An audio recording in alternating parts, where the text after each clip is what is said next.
Assalamualaikum warahmatullahi wabarakatuh. Kembali lagi bersama kami Ican Crochet. Teman-teman, kali ini Ican Crochet akan coba mereview beberapa benang. Ada benang polyester, ada benang katun. Nah, nanti kami akan infokan apa saja kekurangan dan kelebihan dari benang-benang ini. Kemudian pakai hakpen nomor berapa. Kemudian kalau ada yang berminat membeli, nanti kami akan bantu dengan memberikan link penjualannya. Saksikan video ini sampai habis. Untuk yang baru bergabung, silahkan subscribe, like, share videonya. Yang mau mengendorse Ican Crochet untuk mempromosikan benang-benangnya atau produknya juga boleh hubungi kami di WA yang tertera di atas. Bagi teman-teman yang mau membantu Ican Crochet terus berkembang, boleh juga memberikan gift atau super thanks yang ada di bagian bawah video ini. Terima kasih sebelumnya, semoga Allah memberikan kebaikan sebagai balasan dari kebaikan teman-teman kepada kami.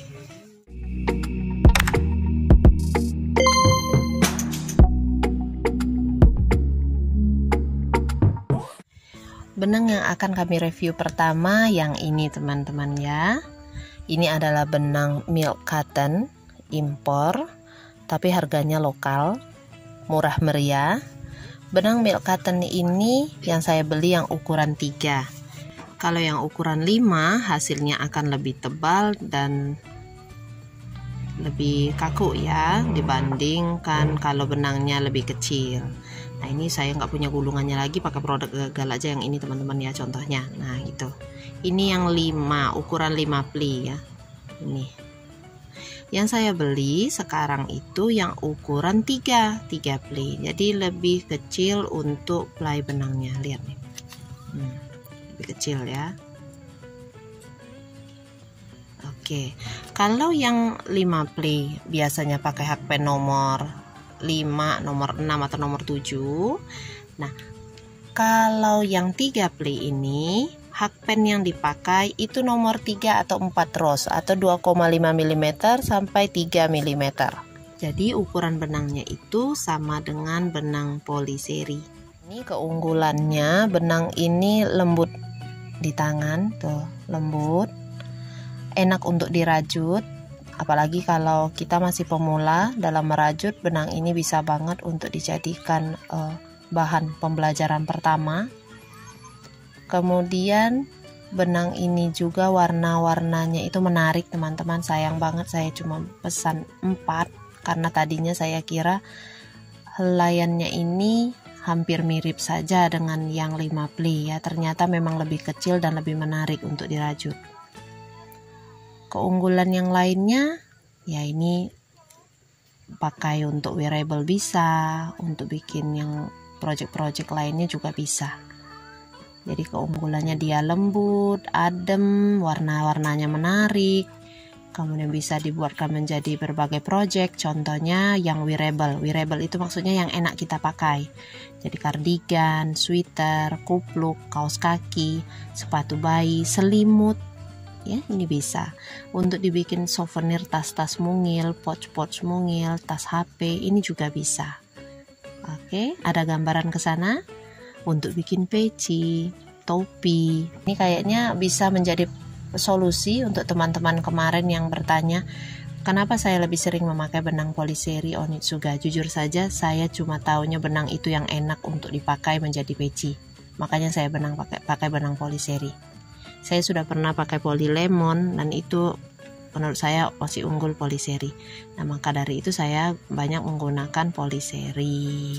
Nah, ini ketemu benang milk cotton yang helai benangnya sama dengan poliseri. Insya Allah nanti akan kita coba juga membuat peci dengan menggunakan benang milk cotton 3 pli ini. Itu teman-teman ya. Jadi kalau yang ragu bikin peci dari benang polyester seperti poliseri, silakan teman-teman gunakan benang milk cotton 3 pli yang seperti saya miliki ini. Untuk link pembeliannya bisa cek di deskripsi video, nanti saya arahkan ke toko yang menjual ini ya. Oke, itu tadi keunggulannya. Kalau kekurangannya, karena bahannya ini lembut, adem, tentu hasil rajutannya lebih jatuh. Jadi kalau untuk bikin topi kayak bikin topi pantai yang padnya lebar, itu saya tidak rekomendasikan karena nanti padnya itu akan jatuh, lemes, nggak bagus.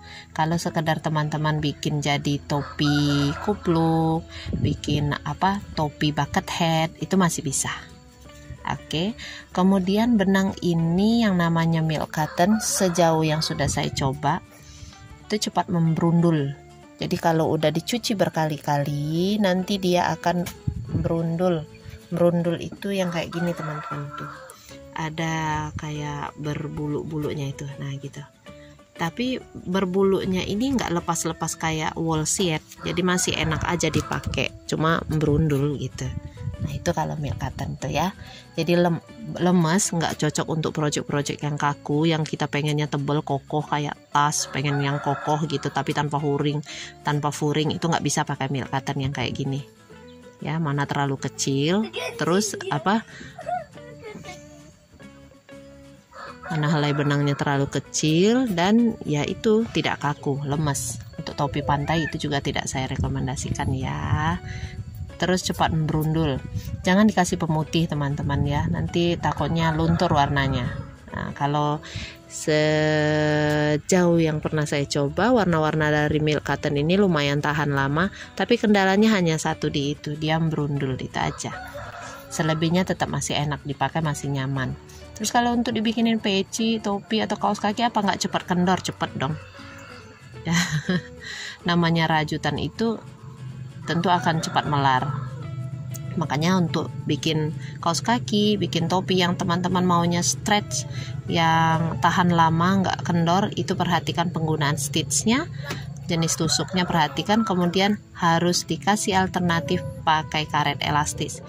Nah kemudian benang yang selanjutnya yang akan saya review adalah benang poliseri. Nah ini benang poliseri dari Onitsuga. Benang poliseri Onitsuga ini udah nggak asing lagi, mungkin teman-teman lihat di setiap kali saya ngonten biasanya saya pakai benang ini, karena benang ini punya banyak keunggulan tapi juga ada kekurangannya ya. Poliseri merek Onitsuga ini jauh lebih dulu muncul dibandingkan yang politik ya. Jadi ini ternyata banyak digemari terutama para perajut pemula karena menggunakannya enak dan bisa dibuat macam-macam project yang mudah-mudah untuk yang awal gitu. Nah ini 100% polyester teman-teman, beratnya 100 gram, panjang total benang di dalam itu 255 meter. Jadi kalau pakai hakpen 2 jarum ini nomor 3,75 45 mm. Kalau hakpen bisa pakai nomor 3 atau 4. Saya sering pakainya itu nomor 3 atau 4 rose. Kali ini berada di 2,5 mm sampai 3 mm. Keunggulannya benang ini kalau sudah dirajut dia sedikit kaku. Ya, jadi cocok untuk project-project seperti tas, gantungan kunci, topi ya, ini cocok, sepatu gitu. Kemudian warnanya ini tidak cepat luntur, benangnya helaiannya stabil, jarang sekali ditemukan putusan benang. Ini jadi full nih, bulatannya juga di dalamnya full, nggak bolong yang ada kayak kartonnya kayak gitu, enggak ya, full. Stabil, full, warnanya kinclong, cerah tapi doff gitu, nggak mengkilat, jadi kalem. Nah kalau kekurangannya benang ini tidak digunakan untuk project-project wearable, untuk merajut baju gitu ya, sweater itu ya, karena dia polyester, panas, terus kaku, jadi nggak bagus. Kalau mau lebih jelas deskripsinya, mau lihat warna-warnanya, silakan ke link yang saya cantumkan pada deskripsi video. Oke, kita akan ke benang yang selanjutnya. Ini adiknya poliseri tapi badannya lebih bongsor. Maksudnya gimana? Nah gini teman-teman, ini saya ambil contoh yang ini ya. Perkenalkan, ini namanya benang politik. Nah, kita bahas deskripsinya. Masih sama, ini produk dari Onitsuga. Jadi ini masih polyester juga, sama si poliseri ini masih sama-sama polyester mereka. 100 gram isinya cuma 140 meter. Kalau pakai knitting pakai jarum nomor 7 atau 9 4,5 mm sampai 5,5 mm. Kalau di hakpen ini pakai nomor 5 atau 6. Saya pakai nomor 6 rows. Nyaman di 6 rows kalau yang saya. Gitu ya. Nyaman di 6 rows, atau ukuran 6 rows ini berarti sekitar 3,75 mm atau 4 mm ya. Terus perbedaannya di mana ini politik dengan poliseri? Perbedaannya terutama pada ukuran helaian benang. Bisa teman-teman lihat. Nah, poli yang thick ini jauh lebih besar. Kalau ini D18, poli yang thick ini sekitar D27 atau D30 ya. Mirip sama besar helaian benang poli kilap. Salah satu mereknya seperti Poli Cendrawasih, Poli Indo, Poli Melati, itu helainya mirip. Saya nggak punya lagi gulungan yang utuh, saya contohkan sedikit saja.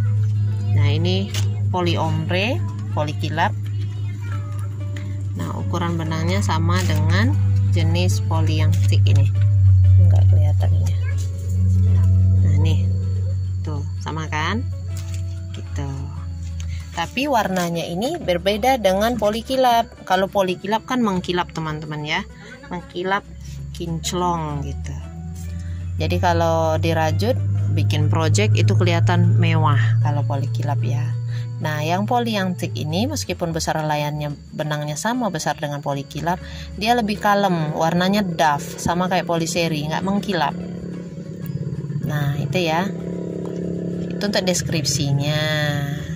Keunggulannya sama dengan si poliseri tadi. Keunggulannya benang ini kalau sudah dirajut dia lebih kaku, terutama karena dia dari polyester dan dia punya ukuran helaian benang yang lebih besar. Kemudian warnanya bagus-bagus, doff, tidak mengkilap dan tidak cepat luntur. Kemudian apalagi tidak cepat memberundul. Lalu bisa dibuatkan berbagai macam project yang kepingin cepat jadi. Yang motifnya besar, oke, yang ukurannya mau besar tapi mau cepat jadi. Nah, ini pakai yang poli yang thick. Nih, ini teman-teman pemula biasanya, aduh itu poliseri kecil sekali. Nah, sekarang sudah ada solusinya poli yang thick. Silahkan beli yang poli yang thick ya teman-teman, yang masih pengen yang besar gitu benangnya. Ini jauh lebih besar jadi enak untuk dirajut. Begitu. Itu kalau keunggulannya. Jadi ada solusinya kan, jadinya untuk teman-teman pemula yang mengeluh poliseri ternyata kecil, sekarang sudah ada yang besar nih. Nah, nih kakak adiknya nih ya. Ini poliseri, ini poli yang thick, jauh lebih besar kan. Tapi siapkan jarum nomor 5 atau 6 rows. Ya, atau jarum tulip berarti ada di 4 mm. Nah, gitu. Kalau nanti sudah terbiasa dengan poliseri, pindah ke poli yang thick, agak pegel sedikit tangannya karena memang jarumnya lebih helaian benangnya lebih besar gitu ya. Memang begitu. Kalau lebih besar benang, tambah pegel tangan memang. Cuma kalau udah terbiasa dan strong aja monggo ya. Nah, ini itu keunggulan yang poli yang thick. Kalau peci saya nggak rekomendasiin ya, karena ini tebal besar. Jadi nggak usah kalau untuk peci. Kalau untuk topi pantai bucket hat masih bagus teman-teman ya. Nah, itu yang poli yang thick keunggulannya. Kalau kekurangannya apa poli yang thick ini? Nah, kekurangannya tidak bisa digunakan untuk membuat project-project wearable seperti bebajuan, selimut, itu bukan bagian yang ini. Nah, kalau sarung bantal terserah teman-teman, itu selera masing-masing. Ada yang suka sarung bantal agak kaku, jadi mereka pakai polyester, ada gitu ya. Kalau untuk sarung bantal, karena kan nggak dibawa bobok juga sarung bantal untuk sofa, biasanya mereka masih bisa pakai benang-benang polyester. Jadi gitu. Nah, untuk kekurangan yang lainnya saya belum temukan. Karena sejenis polyester dari Onitsuga ini biasanya bagus-bagus dan sudah terjaga mutunya. Contoh dari project yang saya sudah rajut baru yang ini sih. Ini contohnya teman-teman bisa lihat, mungkin di zoom dikit dekat. Nah, ini gantungan kunci yang akan dipelajari juga nanti di video berikutnya. Ini dari poliseri nih yang oranye. Ini yang dari poliamtik. Jauh ya perbedaan besarnya. Nah gitu.